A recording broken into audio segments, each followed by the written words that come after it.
Hello everyone.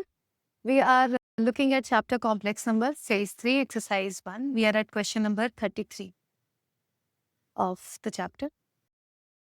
Let's look at the question. The question is that we have to find locus of point z, which is a complex number, and if it is satisfying this.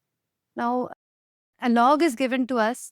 So, it is the only difficult part here is that we should be able to understand the meaning of log. Log A base B, if it is equal to C, this is nothing but B raised to C is equal to A, as long as the conditions for log has been satisfied, which is what is here.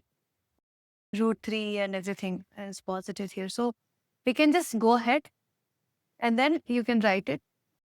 Whatever the inside term, that is b to the power c, that is root 3 to the power 2 is 3. So a is equal to all that.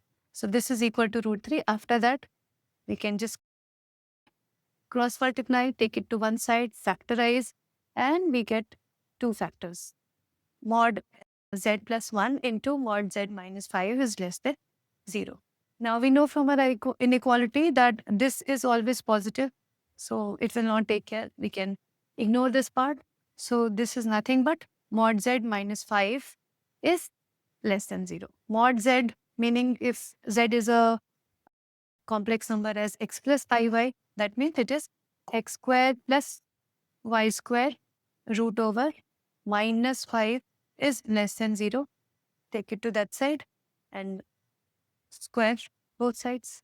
So we come to x squared plus y squared is less than 25, which is nothing but interior of the circle whose center is 0 and radius is 5.